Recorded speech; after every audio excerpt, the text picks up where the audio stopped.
are keeping our eyes on a number of stories for you. In fact, the Electricity Company of Ghana has actually, as we are learning, put on hold its intended exercise to cut power supply to over 31 institutions, including Parliament House and the University of Ghana. These institutions collectively owe the Electricity Company of Ghana over 70 million cedis, and despite several reminders, ECG says they have failed to settle their debt.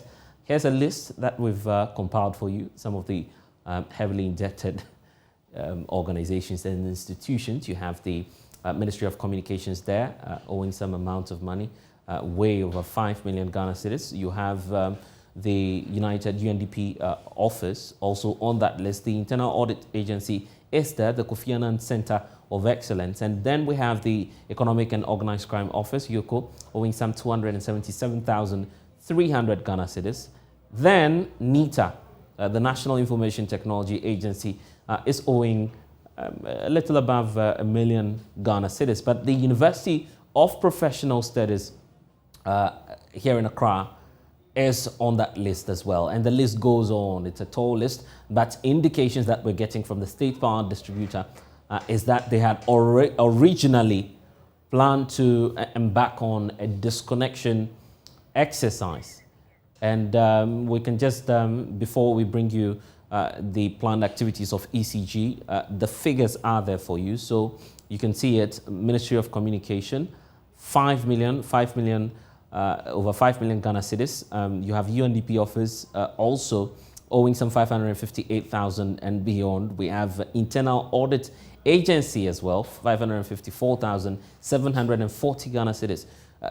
And the list goes on. You have the University of Professional Studies Accra also owing some 1,611,403 Ghana cedis. So it's one of the highest when it comes to this list. You find UPSA there as well. So that's the list for you. In fact, it's a tall list. There are about 31 institutions in all. So there you have it. The state power distributor, as we know, had originally planned to embark on a mass disconnection exercise today. However, it is emerging that some of these institutions are beginning to settle their debt. That's the indication we're getting from Mary Ashan.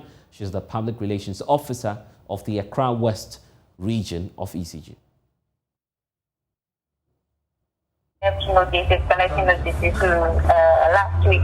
They have come up with us, they had some agreement, and then also they have come to make some commitments. So we didn't go ahead with this connector because there's been some commitment on their part. So we are just hoping they will comply with the federal agreement that we have given them, so that we take our money and we also enjoy supply. So for now, there's no going to be any disconnection because they have come up with some commitments. But we have also given them a payment plan to follow. So this is the update now. Officially, that activity is on hold as we speak, and it appears that some persons have started settling their debts, but that's a huge amount. 70 million Ghana cedis, that's how much is owed the Electricity Company of Ghana. So how do we go about this, and what's the best strategy in addressing all of this? Dr. Yusuf Suleiman is an energy specialist. He joins us live on Zoom right now to assess the situation. Thank you, sir, for your time here on the Pulse. So are you satisfied that ECG says once the people are demonstrating some signs of paying back, there's no need to necessarily go ahead and do the disconnection exercise, which was scheduled to happen today? Yeah, thank you very much, President. Good afternoon to you and your channel's viewers in Ghana and across the globe. Yeah, I think this is refreshing. That is, if what ECG is putting out there is something to go by. If you look at the power sector, the entire power chain, electricity chain, we have three segments that are so much seamlessly linked. To the extent that if there is any inefficiency within one, value chain, the cascading impact on the other value chains are dire. And dating back, let's say 2015 to 2016, thereabout, you remember what we went through with respect to distribution challenges and generation challenges. And then I think quite some, if you step back almost a year back, we had some challenges with respect to distribution.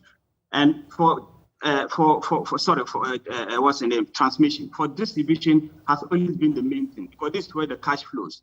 And so if there's any problem within the distribution, to the extent that we're not able to recover whatever power that is given to that particular chain, the cascading impact on the entire chain will be dire. And so if what they are saying that people are now beginning to pay, I think it's welcoming one, and then we should, but it's early days yet, we cannot celebrate. We need to just stand by and watch and see how the situation unfolds.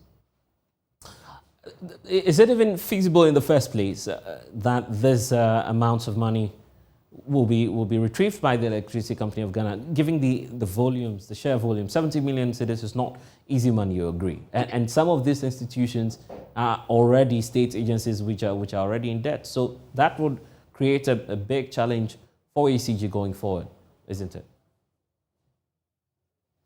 Yes, that is very huge indeed. That amount of money is very huge.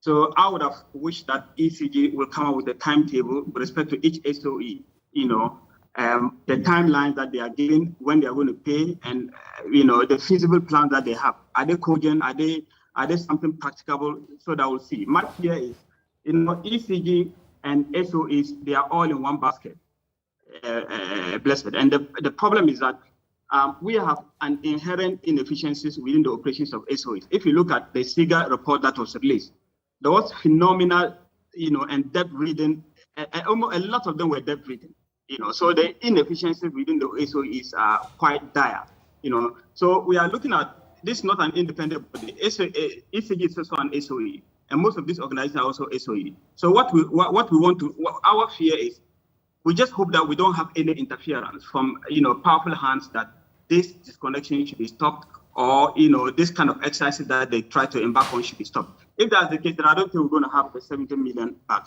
However, I think I just think it is fair to give ECG the benefit of that people are beginning to pay. How do we trace this? It is difficult to tell now. We just wait and see how the situation unfolds. But I would have wished that timelines were given, right, with cogent steps with respect to each of these agencies or establishment, to see how they're going to settle the debt. And expert opinions have been divided on this. Do we take a step back, retrieve all the funds before we make progress, or do we put interventions in place that will forestall the activities going forward, such instances where persons are not paying up their bills? What's your stance on this matter, particularly when we know that it's sharply divided? Some say go after the money, use that money to invest in ECG so they can make progress. Where do you stand on this? Yeah, my stand is simple. I think we need to, take advantage of technology. If you want to depend on human beings or human interventions on a whole lot of this, it's going to be very difficult, and I can tell you. And it's been challenging, since time immemorial, and not now, until the coming in of this, smart meters. So what we need to do is to come back and invest in technology so that there will not be any human intervention. Why don't you connect these SOEs to, smart meter system, just like the individual? We individuals are connected. If they are connected with smart meter system where there's no any intervention, if your credit runs out, you run out of credit. I think that should be the way to go. If you invest in technology to be able to, recover these monies, other than following up manually or, physically as we're doing, it will help. So my take is that I think they should give them time, but there should be a clear-cut plan as to how they're going to, pay this. Bear in mind, most of them are critical institutions. Some of them are hospitals, and there is no way we can cut off power to that. However, some deterrents should be put in place, and close monitoring systems should be put in place to ensure that, whatever promises that are made, they are adhered to, and then timelines, feasible timelines that we can track. That if you are giving you this kind of time frame and you are unable to pay back, the punitive measures should be taken as in the form of disconnection. Right, and just as we wrap up on this conversation, we know that, and I do recall that, for instance, there was a policy in place to try and install smart meters and prepaid meters for all government institutions. That project, has halted. It wasn't as successful as many would expect it would be. Would you expect that government resumes some considerations on that matter in terms of policy? Oh, yes, absolutely. I mean, government has to take the bull by the horn, and I can understand the inertia in this particular situation. You know, they are afraid that, I mean, the kind of free space that individuals are not given, or, you know, consumers are not given to operate, where if you are owing, I mean, it goes up immediately. And most of these institutions are also, you know, critical institutions that they may not want power to go off. But if you want to follow that, I think it will be very difficult. So yes, I think I'm going to embrace that policy, and I think government of Ghana should look into it and then revitalize it to ensure that smart meters are put in all these areas. And I can tell you, it's only innovation and technology that can save most of these situations. And also, the other area that I would like to put in place is the fact that, you know, is the point I mentioned first. SOEs and their way of operations is very complicated in a way because of intervention, potential interventions. So I always float the idea that why don't you think about a bit of privatization, bring in private sector, a serious private sector who will manage the situation, manage it efficiently. Not fully privatizing ECG, as I say, but you can bring in, you know, partners who are going to be very serious in this situation, where probably if the government knows that I don't have so much, I have stake in it, but another person with a serious mind also has a stake. And then if decisions are made based on business-oriented principles, I believe I mean we'll have a long way to go. And remember, I do mention that distribution is quite critical. If you cripple our distribution, then you can be sure that transmission and generation is going to be heavily impacted negatively. Right. Dr. Yusuf Sulemana, I'm grateful that you've been able to join us. He's an energy specialist.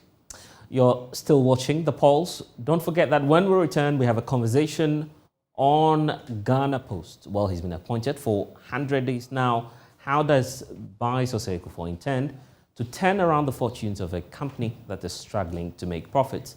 We'll hear the Ghana Post story here on The Pulse. Stay with us.